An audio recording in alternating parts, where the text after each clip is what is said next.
It's a new year's, it's a new Scrollies, and this time we're just as loud. Maybe better mix though, because it's been a good year. Because mixing and editing is great. No chips in this. I'm here, Team Ratnado, with the co-host. It is I, Squat Cobbler, and we're here presenting one of Ultra's favorite Scrolly subseries, the Composers List. Yeah. That seems to just go on and on. You know, I was thinking, so, just to really rub it in my face, the fact that I said we could do all of these in one episode, way back episode 10. Maybe at the end of this list, we'll just compile all of the back-to-back composer discussions together and make it our longest episode yet. Let us know if you would hate that, Ultratronic. One big super rep. It's worth it though, because I don't know, I hope that it's fun. I like that this is like a subsection of a subsection of a subsection. Like, hey, do you like Lay Thick Boys? Do you want to listen to a former Lay Thick Boy and follower on a podcast that they started where they talk layers upon layers? It's so dense. There's so many things going on in the Scrollies. Every episode. The lore runs so deep. I mean, it's so hard to keep track of. That's why people start from the beginning, I guess. I don't know. I don't know. Ratnado, well, welcome back to Scrollies. How's it going? How was your holiday season? It was pretty bad. I did a 24-hour stream, and I don't know why. But the internet lasted. Kind of. Yeah, no, I mean, it did. I had like 3 downtimes. And if you, for some reason, weren't listening to it for 24 hours nonstop, you might have missed me saying, I really wish that the internet had died because I really wanted to sleep. And I was like, yeah, eventually I'm going to get 3 hours into this and then I can go to sleep because it died. By the time you got to Sonic and Final Fantasy XIV, the delirium was very apparent, and the loopiness was starting to come out. I could see it. We could all see it. It was painful to watch, but nonetheless entertaining. Yeah, it was fun, and it's a fun little thing I've decided to do to myself for no reason other than just because. Nobody's asking for it, but you're here to provide it. It's always a fun way to spend the end of the year, though. That's what we do. We're gamers. We play video games. We play all the video games. We have opinions on all of them, and they're all great, right, Squat Cobbler? Oh, yeah. Every single one is just a wonderful experience had. Nothing, no cons, only pros. Just like us, professionals. Professionals. Well, I'm not a professional. I'm just really good. And this year, we're coming back. We're coming with even more good bits, even more funny things. Audio's gonna say something. Yeah, exactly, man. Totally. If you're just here for the composer episodes, man, you're holding out every month, and we're bringing it to you. Before we get to those, Squat Cobbler, where we're definitely not going to have the same composer, what you been playing? Oh, what have I been playing? Well, let me tell you, Ratnado. I have been playing quite a number of things, including an entire new type of gaming experience that is gimmicky to the 9 yards. I have... The Wii! Oh, yeah, yes. Zach of Save Data's favorite console, the Wii, motion controls. It's going to change the gaming landscape. If you want to know more, ask a young Squat who was watching the commercials, seeing the future before his eyes for about 5 to 6 years. No, I have now in my possession, thanks to Proud Mom Bear McButcher's very generous Christmas gifting, a VR headset. Wow. Yeah, Mark Zuckerberg is now watching my eyes, watching my physical space, and he's mapping all of it and crunching the data so he can sell it to people. But I get to enjoy experiences in the process of that, such as playing multiplayer with Cinnamon Toast, who was just on last week. We played Rec Room, which is a little mini game compilation. I think you can make your own games in it. I'm not exactly sure how that works. I didn't see a developer mode, but I guess you can make your own games in this game, Rec Room. Played on the VR, so fun times had. Yeah, you can like pretend to be making something. It's just like real life. Yeah, just like real life, just like Scrollies. We pretend to be making something, but really, I mean, you know, who's to even say this is a real podcast? Yeah, exactly. Wait, I can't wait until there's VRR, which is virtual reality within virtual reality. Ooh, you know, I just gotta look and find my VR headset put it on, and then have an even more pixelated experience than... No, the Quest 2 is good. That's the model that I got. It's supposedly one of the higher res ones. Yeah. And the first thing I thought when I put it on was, wow, I can see all the pixels. I normally say, folks, if you know me, if you've gotten recommendations from me for TVs or monitors, you'll be laughing at this. But I think 4K, it's a buzzword, it's a marketing ploy. In the majority of use cases, you're not going to notice the difference between just regular old HD or 1440 and 4K. Yeah. But in the case of VR, since it's so close to your eyes, probably good to up the res as high as you can. And Quest 2, you get used to it, but it's not exactly as sharp as I was expecting. Yeah. Having had a few other VR headsets in the past. However, it's a lot lighter. I've said before that playing VR hurts my head physically because the weight of the actual goggles is weighing down on my head, and I have to take it off after a few minutes because it hurts. But the Quest 2 is really light. I know, weak. I'm skipping my neck day. Yeah, that is neck day. Gotta do those curls. Yeah, exactly. VR. The original Oculus is just a workout for my neck. No, it's cool. I got Beat Saber. That's like the one VR game everyone plays. I got that with it. And then Resident Evil 4 remade in VR. I haven't really done much besides just the shooting gallery, trying out all the guns. And I mean, it's cool. I have not played any Resident Evil. They say 4 is the best one. Don't know if this is the way to experience that or not, but I guess I have that opportunity at my fingertips. And then additionally, I have a bunch of games already on Steam that supported VR, but I never really had the means to play. So I can play Tetris Effect now in its full glory, which is honestly about the same, except the particle effects are now around me instead of in front of me. Which does feel great. I imagine that's amazing. It's like I'm swimming in the depths as blocks fall, and that's all I pay attention to. Yeah. Just don't let any L shapes drop on top of you because you might disappear. I don't want to clear. I don't want to clear out of there. No, I gotta only get 3s. Yeah. T-spins. Yeah. Additionally, Myst.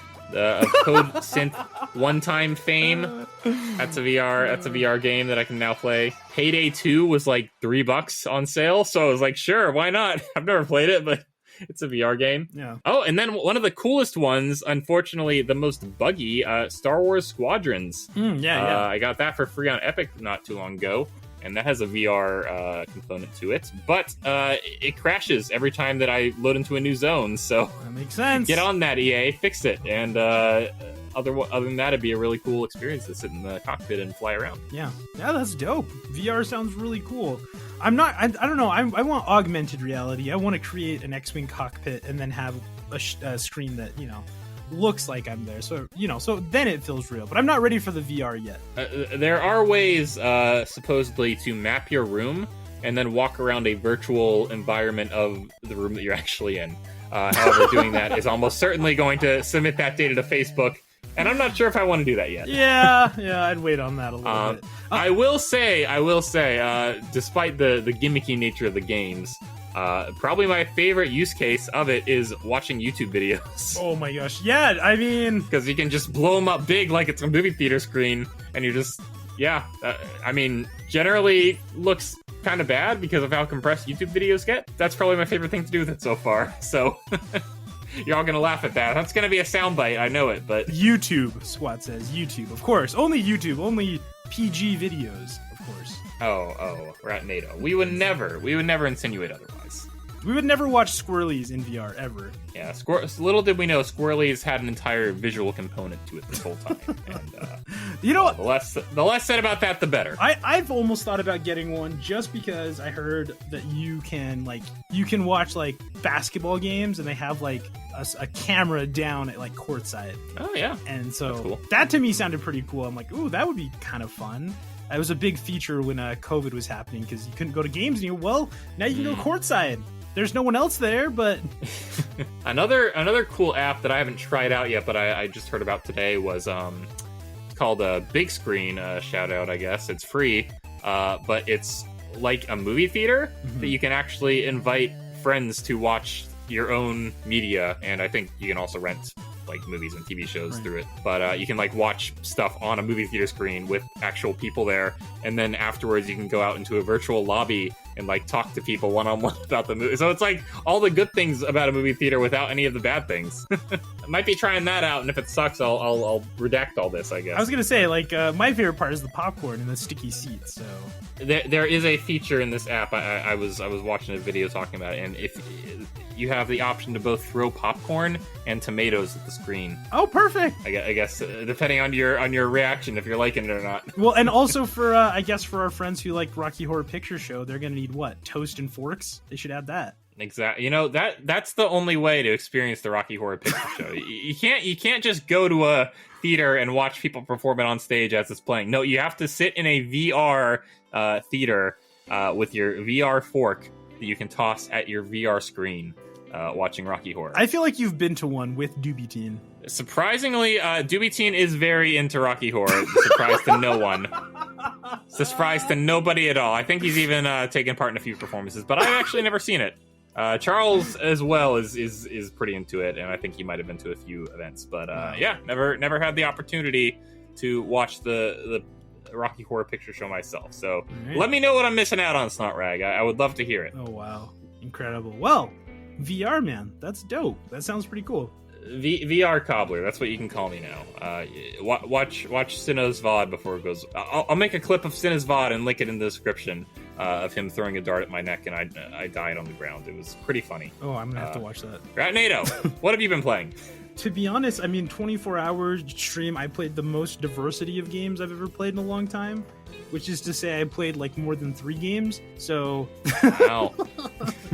And to think 2 of them was Final Fantasy 14 twice. Yeah. There was a point where I just knew I needed it. I needed something to keep me going, and that was it. That was what kept me going. Hey, it's your comfort, but also not too comfy, because then you'd fall asleep game. Exactly. Yeah, it's enough to keep me. No, really.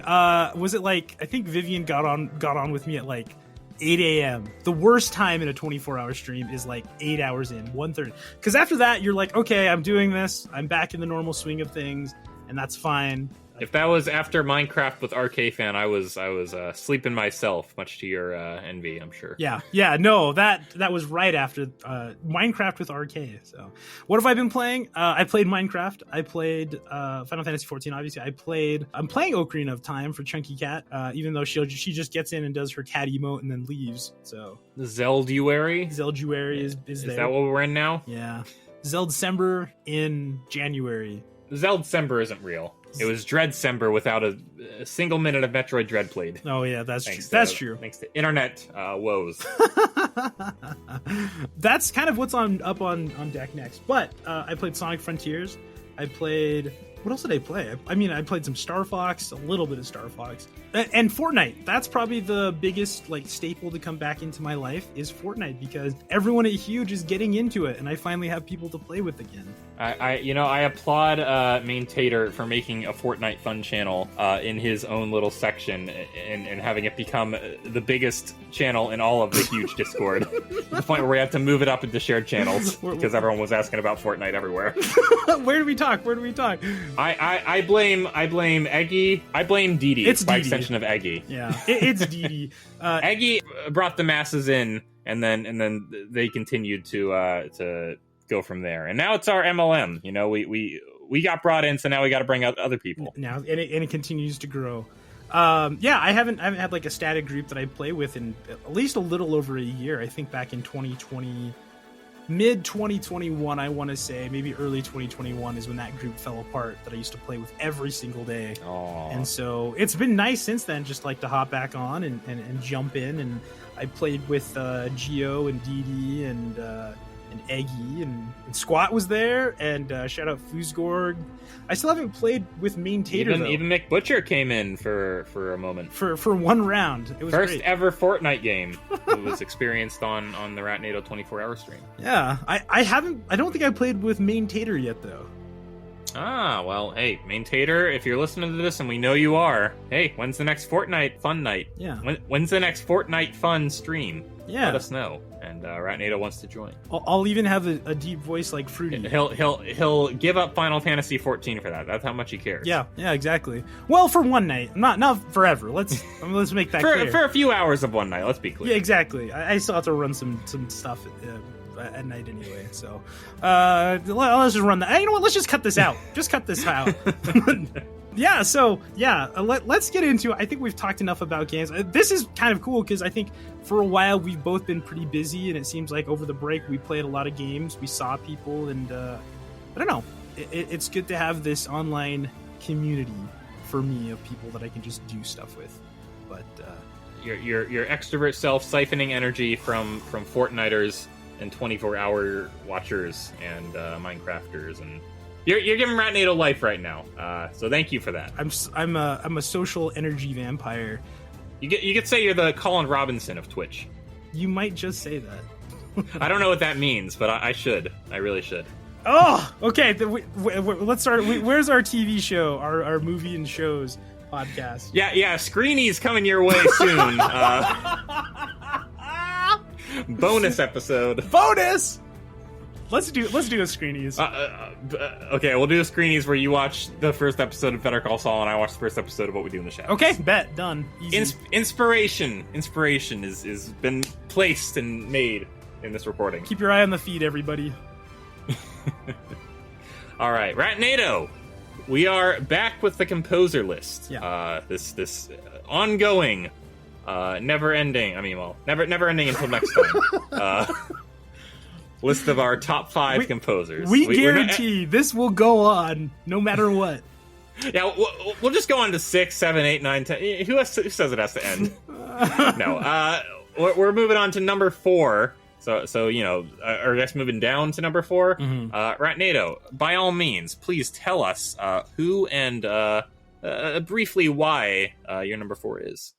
Okay, number 4. I don't think this is going to be a huge surprise to anybody. I debated about it. I've pushed one back just because, well, you'll find out next month, okay? Number 4, Persona superstar Shoji Meguro is my composer, my number 4 composer. Squat Cobbler, have you ever heard of this person? I've heard of this person and their work. Very much so, because for the longest time, it was Doobie Team's PS4 theme, and he would often fall asleep with the menu on and just be playing on loop. Beyond the Mask, I think, or Behind the Mask, is that the name of the song? Yep, that's the one. So I've heard that song ad nauseum, and you know what? Hey, didn't get old. I dug it. It was a chill vibe. That's a good sign. That truly is like a song that everybody knows. Like I think like I've heard so many people use it. Shout out Samson ID. And he uses. I don't know if he's played Persona, but he uses that song a lot. And I'm like, oh yeah, everyone knows this song because I think like influencers. It's so chill. It goes on. It's very repetitive, but it's like. It's relaxing. It's great. So, yeah, that's my composer. I look forward to talking more about Shoji Meguro's work. Yeah. What about you, Squirt? I think it's time. It's time for me to delve into this. And it's a good thing that I let Ratnado go first because, man, let me just get you guys ready because we're about to get into this. Oh boy. Grant Kirkhope, he's the man that made the DK rap. All right, Ratnado, continue on with Persona. I knew it. I was going to say it just to say it. I was like, Squat's like, oh, there's no way we have the same one. I'm like, I think I know who it's going to be. The Metroid thing threw me for a loop, but this one was not a surprise to me. We'll get into why the ordering was the way it was. Not that this is really like the numbers are such a big deal. I mean, we're talking about all these people, yeah. but there is a reason why I went with the Metroid with Kenji Yamamoto beforehand. Yeah. But no, we'll get into Grant Kirkhope momentarily. Ratnado, I've set an alarm. Let's proceed. Okay, let's proceed. So a lot of people now, what's crazy to me is how big Persona 5 was, because I am also a newcomer to the series. I mean, I guess not so much now. I've been a fan for 5 years, but Persona 5, what a time to get in on the franchise. And the reason that I got onto it was honestly just because I heard so much hype from people around me, people who I really respected, some real life friends who like love JRPGs, love like Final Fantasy, love like Metal Gear Solid, like all those types of games. And they were like, hey, have you heard about Persona 5? I'm like, no, I'm just waiting for Breath of the Wild. Because these two games came out like about the same time. So I remember it was like, 2017, probably like March, whatever it was in 2017. And I'm like, I was driving around. I could not find a copy of Breath of the Wild. I took like 4 days off. I got home. I had just ordered it on somebody's recommendation. And one of the best days of my life, Squat Cobbler, I had taken the morning off. I had ordered in the steel case because at this point, for whatever reason... The scalpers didn't snatch up that one. No, because I don't think that anyone... I think that there was like the hype was there, but now Persona 5 is like a thing that everybody is like into now. Like everyone universally is like, it's a good game. Well, it had been a sizable gap. I mean, the Shin Megami Tensei series was going on, but the Persona sub-series had taken a back seat for a while, right? Persona 4 was a PS2 title, if I'm not mistaken. And I don't think there was... correct me if I'm wrong, I don't think there was any presence on PS3, was there? Yeah, the latest thing before that was Vita, which had come out in 2011. So this is 6 years of, like, no mainline entry. But it was, like, a big deal, and I've used this comparison, and I told people on my stream that, to me, Crash and the Boys is the PSP of people. And Persona is the Crash and the Boys genre of people. Like, the series... I'd say Catherine Fullbody fits the description a little better, but sure, we'll proceed. We'll proceed. But you kind of know what I mean. Of like, I know what you're thinking. I'm just kidding. I know what you're thinking. Whereas now it's very mainstream. I think at the time it was a little more like, it was well respected, but like not huge. Not everybody was into it, and thank goodness, like that day. So that day off, I get it. It comes in the mail. I go on. I think I watched like King Kong, Godzilla, on like a matinee. Oh yeah.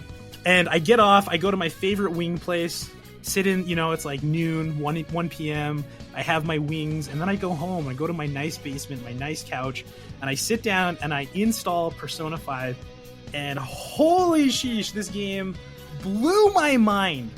Like, absolutely blew my mind on every level.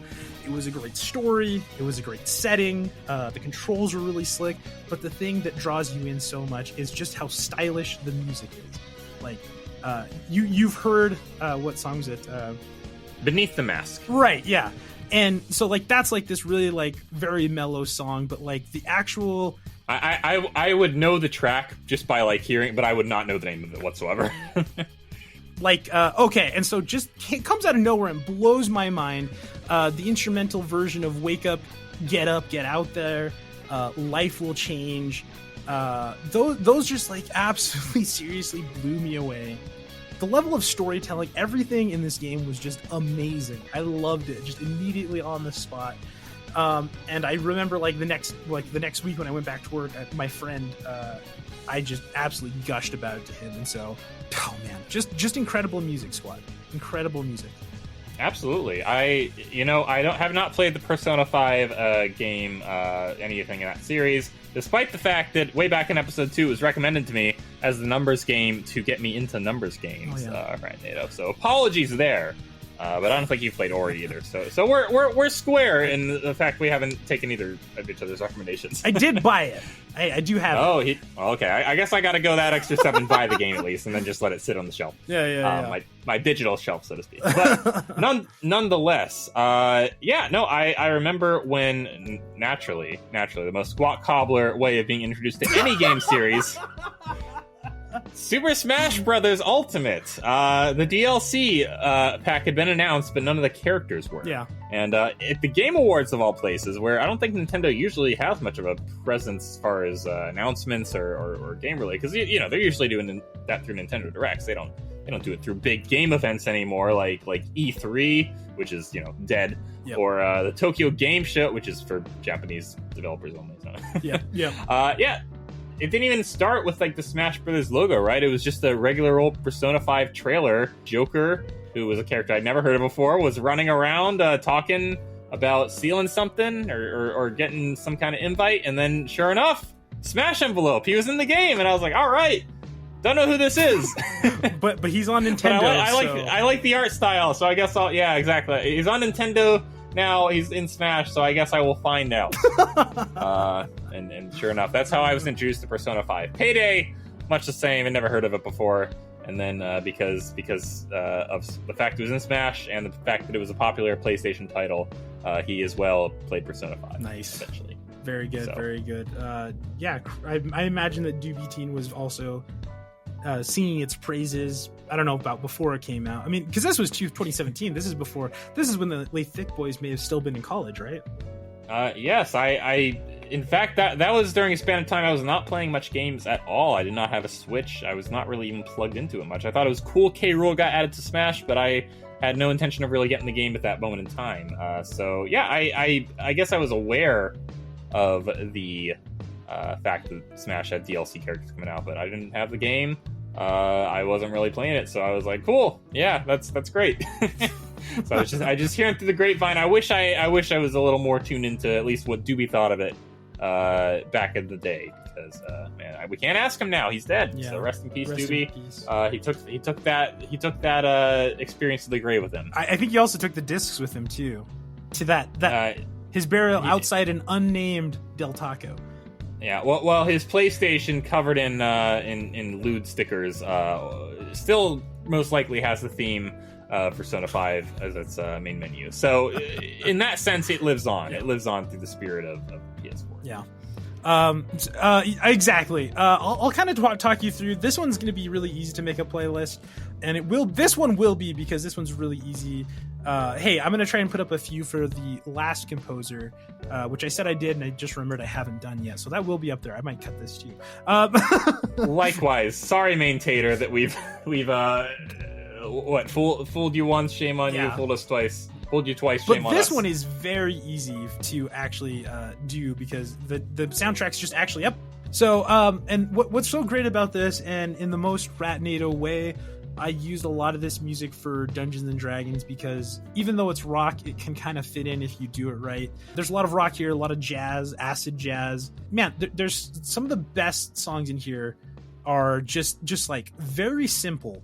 I think one song that everybody knows really well is Layer Cake, which is like kind of this like spooky sounding song at first. It comes in really like heavy and synthy, and it's like in like this airsoft gun store that it plays. But I've heard a lot of people use it in like videos and as background music. And this is kind of mostly just like a Persona 5 because I've listened to a little bit of the other stuff, but I can't say that I'm like as like, you know, I know every song, I know when it plays, I know the name of it. Last Surprise, which obviously everybody knows, that's like in Smash Bros. I would say it's like almost that's probably what people would consider the theme song, more or less. Willpower is incredible. That's one of my favorite songs of all time. Good battle music. And of course, like Beneath the Mask, which kind of that's the one that I think everyone knows the most of. That's just gone like super popular and everybody knows the name of. Man, this is truly a stellar soundtrack. I don't recognize those names, but I know for a fact I'd recognize the music if it's playing, which I'm sure it is for you, but it's not for me. Cut that out. But Ratnado, we're talking a lot about Persona itself and the game and the soundtrack, but the composer, Shoji, what can you tell me about him? Where did he come into this picture? Was he involved in the series before this? So actually, yeah, and I mean this is one of the reasons like I put other composers a little bit ahead of Shoji Meguro, is because I think that his depth of work is a little bit more contained. If you can like look up his discography, it is mostly just like Persona, Shin Megami Tensei, all those kind of like Atlas games that he worked on. But I can say also that I did listen to him through, I bought Trauma Center's Second Opinion when that came out, which is this cool Wii game where you use the Wiimote and the nunchuck in order to do surgery. And that was a super fun game. The music also stellar. Story, pretty okay, but the music really was great in there. Tons of Shin Megami Tensei. This game to be featured in the competition that is Nurse Off 2021 coming at you eventually. In 2021. Oh, well, it's Nurse Off 2021 coming at you eventually. Yeah, of course. As it has been for the last 3 years. Yeah, Nurse Off 2021. But we just gotta line up the schedules. Plaid and Trax are just they're just dodging each other every night shift. It's so close, but so impossible to line up.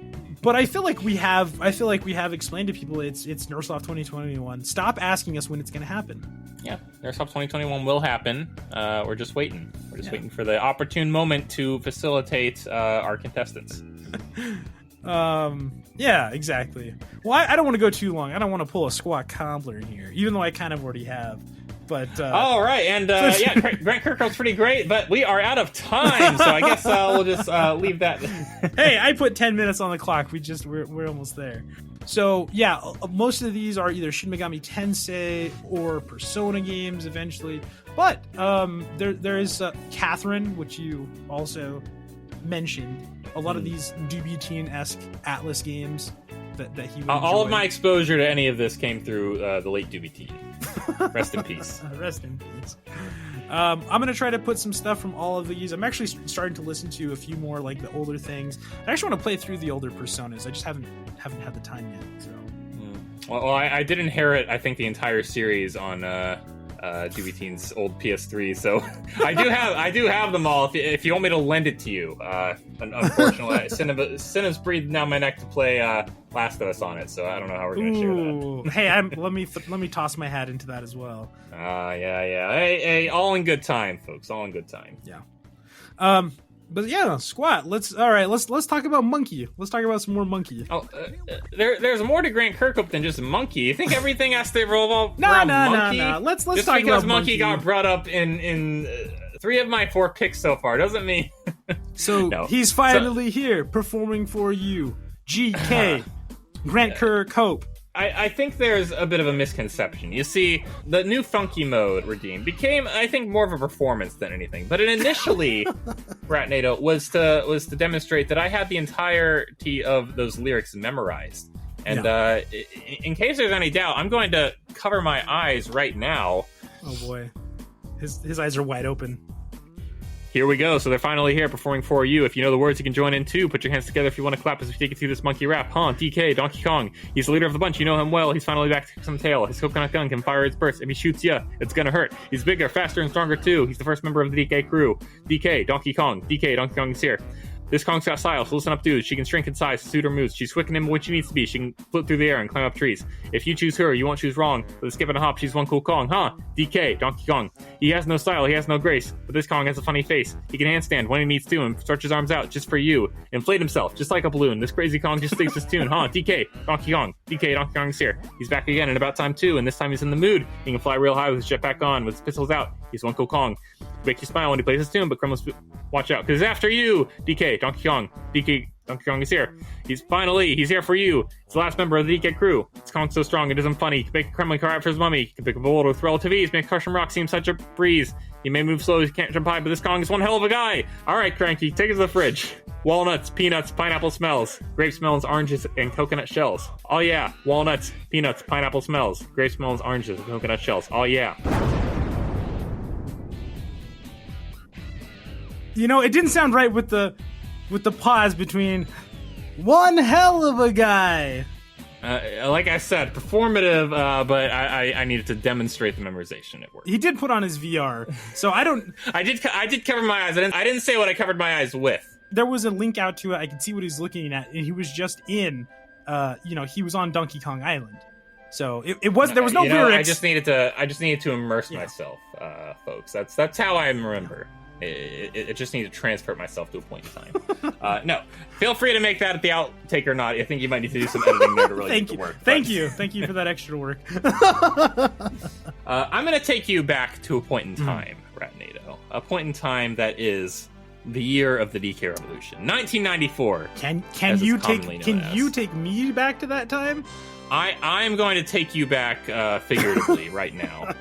And you as well, listener. So join me in this journey. There is an individual.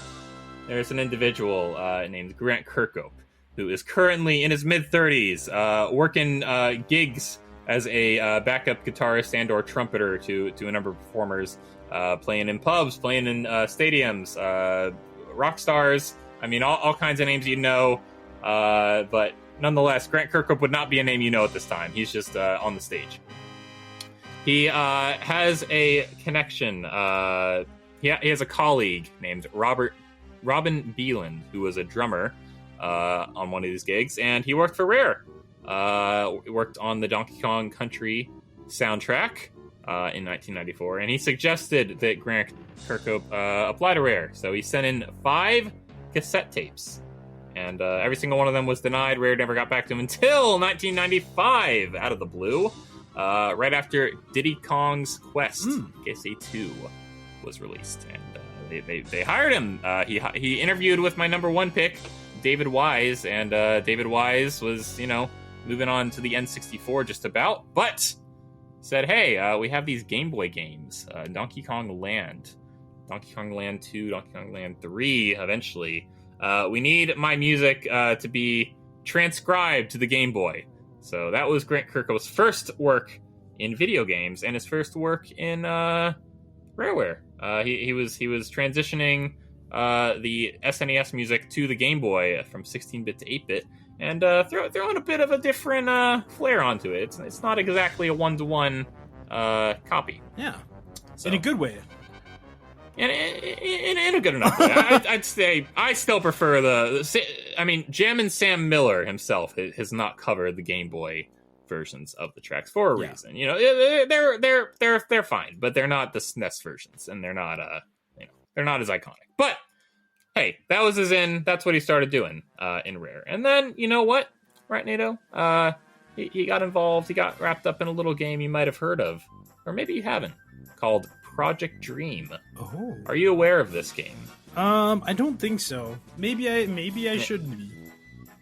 There's a reason why you wouldn't be familiar with it, because it was canceled. Or should I say, it transformed. But that we'll get into that. Grant Kirkhope was the composer, along with David Wise, for this game, Project Dream. It was, let's just say, had it come out, Ratnado, would have been Young Squat's in to the Numbers games. Because it was an RPG that Rare was developing for the Super Nintendo, using the same pre-rendered graphics made on computers that, the same computers that made made on the same computers that made Donkey Kong Country. Yeah, right. Because, first and foremost, the DK revolution was a graphical revolution, going from sprites to renders. And this was being carried over into Project Dream. But development kept going on. It was going to be an adventure game spanning a huge world with pirates, and it starred a little boy named Edgar, I think. And, it wasn't coming together, so I think eventually what they did was they transitioned to the N64. But the soundtrack for the Super Nintendo version exists, and you can listen to it on YouTube. In fact, it might even be down in the description. A lot of tracks in it made for Project Dream you might recognize because they were repurposed later in future titles, which we'll be getting to as well. So, nonetheless, Grant Kirkhope, what do you know him for, right, NATO? And 64 titles, mainly, right? Yeah, basically, especially Rare, GoldenEye. Hey, that was his first one on the N64. It was GoldenEye. That's where I know the name from. Well, of course, Monkey. Well, hey, we'll get to that. 007, GoldenEye. He had access to the James Bond theme, the main one from the entirety of the series, but not any of the, band title music. Yeah. Not any of the movie soundtrack. So pretty much everything in that game, aside from the original James Bond's motif, is original. It was done by him. Pretty rockin' soundtrack. I'm sure we all have memories of the late night multiplayer matches with it blaring. Except for me, because I never played it multiplayer with anyone. There. And I was playing. Sorry, Squat. Was playing with the left side of the controller. But hey, I can Project Dream that myself. Yeah, there you go. You can put some people in there with you. Exactly. So yeah, that's what put him on the map, I'd say. GoldenEye, and then turns out Project Dream wasn't dead, because in its time, going through a rough development from Super Nintendo to N64, they realized, this boy, he's not really a very identify. He's not really a very standout protagonist. You know, there's not really anything that's, you know, saying, "Wow, you know, look at me, I'm the star of a new 3D game." Yeah. But Ratnado, this was all changed by a certain little game you might have heard of. It's me, Mario! When Rare saw Super Mario 64, they knew this is the future. This is what 3D gaming is. And you know what? We can do it better. So, out with Project Dream, in with Banjo-Kazooie. Yes, that franchise that upended Mario 64, that we don't even know who Mario is anymore. I would say, had Rareware stuck with Nintendo, who's to say what Banjo 3 would have been? Banjo 2 was a bit of a bust because they tried to do too much. But that's kind of just the MO of the 3D collectathon platforming genre that Rareware found themselves developing for the N64, and we will talk about that another day. But yeah, Grant Kirkhope did the soundtrack for Banjo-Kazooie, and I've always felt that his influence, that his style, it's zany, it's a bit silly. It sounds like it's from a carnival. Yeah. And Banjo-Kazooie, much to my shame as a DK Revolutionist, is not a game that I've played. Dang. I know. Shame on me. You know, maybe that will change this. Hold out hopes, folks. Yeah, you have played, I mean, DK64. Hold out, Grant. Hold out Kirkhope, folks. There you go. Nailed it. No. I got there. I mean, that's a name that I guess I know. Afterwards, to me, it's kind of like a reverse intro into that, because it is like I've heard that name in relation to GoldenEye, obviously, Perfect Dark. Those are like things that are very familiar to me. Some soundtracks that I still listen to like all the time. I love the Perfect Dark soundtrack. I'll listen to the uncompressed version of those just like while I'm doing dishes. And so to find out, like, he did like a lot of things. He did Star Fox Adventures. I didn't know that. Shout out Chunky Cat. I bet she's listening to Grant Kirkhope. Banjo-Kazooie, you know, like I played it before. I was replaying it, and then I had tons of friends that were just, everyone loved Banjo-Kazooie when I was a kid. We never had it, so I didn't end up playing it all the way through. So story time. My freshman year roommate in college, our introductory conversation. Hi, nice to meet you. I'm Squat Cobbler. Hi, I'm I don't think he has a name on any platform. So hi, I'm Squat's college freshman year roommate. I saw you had an N64 there. That's pretty cool. What kind of games did you bring? Oh, Donkey Kong 64. That's one of my favorites. Oh, no way. Yeah, I love that game. And then we talked about DK64. Have you ever played Banjo-Kazooie? No, I haven't. Oh. And who knows what could have happened? Who knows where that conversation would have led had I played it? So shame on me. Shame on me. In the DK Revolution will never forgive me for this. And who is that college freshman now? Why, it's Jeff Bezos, billionaire. If only Squat had just played Banjo-Kazooie. He asked me if I wanted to invest in his fledgling company. I said, let's see how the bookstore turns out. Yeah. I'll give me some time. And let me finish Banjo-Kazooie first, and then... Yeah, let me finish Banjo-Kazooie, and I'll think about it. That's awesome, though. Yeah. Yeah, so despite not playing it, I'm very aware of the game. I'm very aware of his impact, and of the music of it, which, hey... Have you ever heard of a little game called Smash Bros. Ultimate? No, what's that? Well, we just talked about it not even 20 minutes ago, right, Nate? I'm surprised you forgot about it already. But would you believe that Grant Kirkhope is the first and I think only Western composer that's been brought in to do a cover? Wow. I did not know that. They usually have their Japanese teams do all the arrangements of every song, no matter what series, no matter what franchise. So not only was he brought in to cover a track, but it was one of his own. He did Spiral Mountain for Smash Bros. Ultimate. Wow.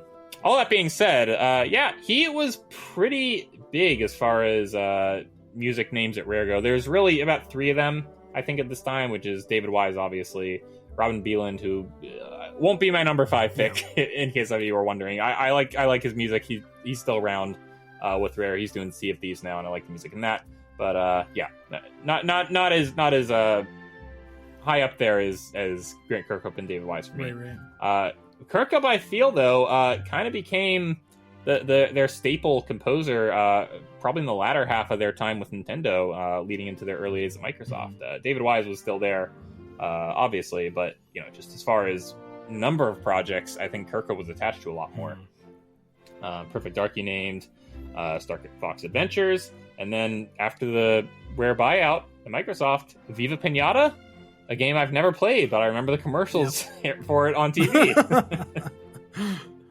And this is honestly the reason why he's my number 4. I do have gaps in my experience that I can't really speak to. Pretty much the entirety of the 2000s, I don't really have any familiarity with what he was doing.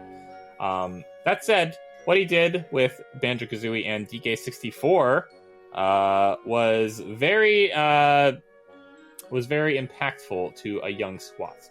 Little did I know at the time that a lot of the tracks in DK64 are actually repurposed from Banjo-Kazooie and Project Dream. So that soundtrack link down below will have a lot of tracks in it that ended up making their way into DK64 eventually, but they're 16-bit versions of them, such as the DK Isle theme, the Angry Aztec theme, I think Tiny Kong's theme as well. So sounds good. Pretty cool. Pretty cool that it ended up finding use in one of the soundtracks, even if it wasn't the original game that it was made for. Yeah. Now, Ratnado, I said I wasn't very familiar with his work in the 2000s, but he had a resurgence not too long ago. I'd say probably mid 2010s with a little game called Yooka-Laylee. Oh. It was a spiritual successor to Banjo-Kazooie, so naturally they brought back the original composer, and it became the number 1 Kickstarter for a game at the time, I think. Yeah. I think it broke that record. That's kind of where I even heard his name for the first time. I didn't really know who did the music for DK64, who was involved in all that at the time, but I remember there was a video, I think it's still up on his YouTube channel, of him sitting out by his pool playing the Banjo-Kazooie theme on a ukulele. Nice. and a kazoo. So I'm like, oh, okay, this is that guy. Cool. A few years pass, and who gets attached to the Mario and Rabbids game, which I'm playing through right now on the YouTube? Grant Kirkhope, doing the Mario music for the first time. He covered a lot of different classic melodies, like the Peach's Castle theme, obviously the Mario theme, the Donkey Kong theme once again in the DLC, DK Adventure, and in the Rabbid Kong fight. And honestly, I think that's probably the best work he's done yet, is that Mario and Rabbids game. And shortly thereafter, which I have not played yet, so I can't really speak to it, but Gareth Coker, who did the Ori soundtrack, and Yoko Shimomura, who we talked about a few composer episodes back, united to do the sequel, Sparks of Hope. So really looking forward. I've heard a little bit of the soundtrack, haven't listened to too much of it yet. I kind of want to experience it in the game, not to pull that some more. Yeah. not spoilers, but haven't listened to a lot of it yet. I'll hear it all when I get the game on a deeply discounted sale, as is the Ubisoft way. Yeah. Eventually every game goes on sale to an extent. So yeah, that's what he's been up to lately. I feel like he's really kind of coming into a resurgence now in the last few years, and would love to hear a little more of his discography. I really only know the games that I've played, which is just a handful of them. But yeah, everything that I've heard from him I really enjoy. I really like the wackiness of his style. He's kind of the Danny Elfman, I would say, of video game composers, because it's just always bombastic and like it's a carnival. So yeah, I've always enjoyed that, and I continue to enjoy listening to his work. Very good.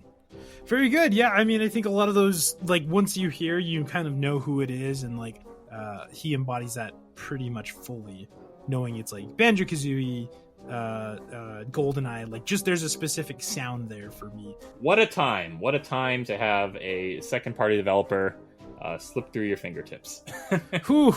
Apparently, Nintendo could have bought him out fully. They went to them first and said, "Hey, we need someone to buy us. So you willing to? I think we get along well." And they're like, "Nah, we're good." So Microsoft came along and swooped them up, and the rest is history. Could have been different. Imagine that world. Could have been a different world. We would have gotten Donkey Kong Racing, and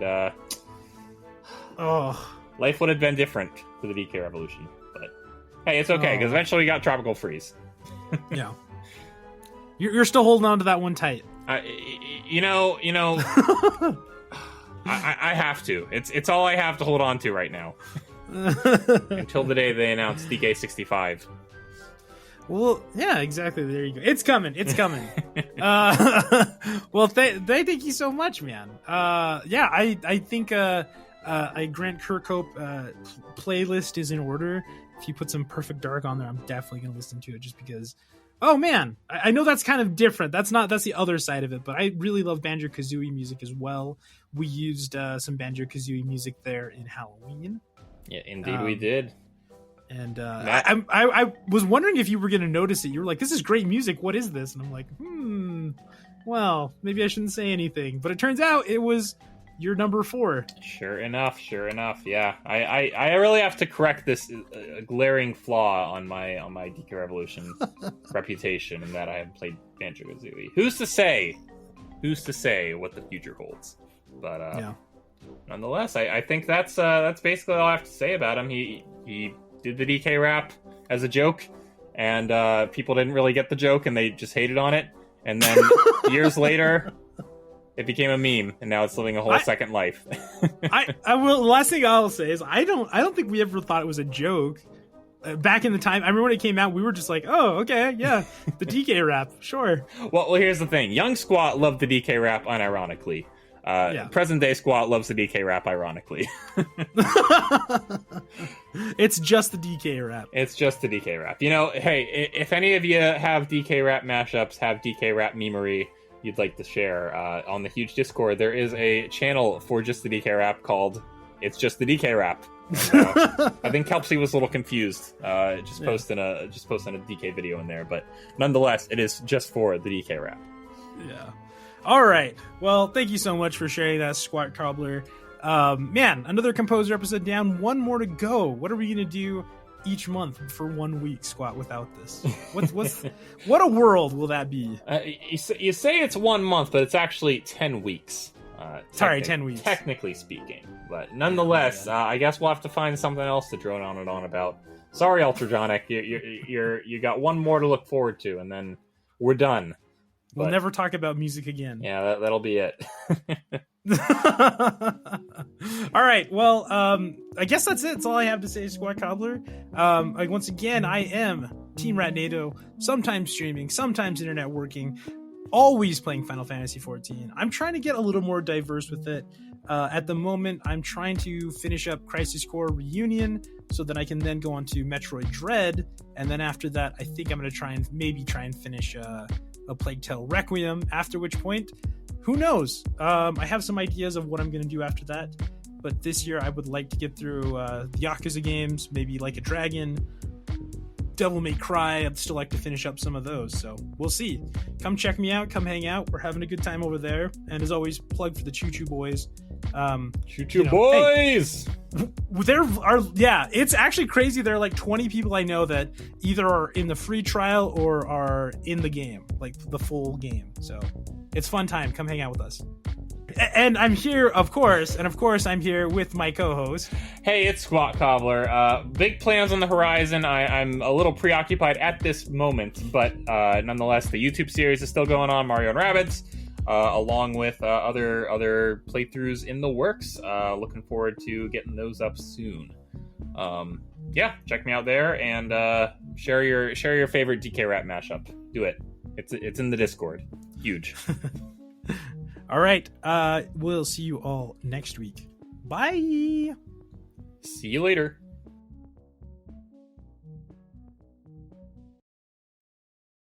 Shoot, I got nothing. I need like some clappers. Squat Cobbler DK Rap Take 5. Take 4.5. All right.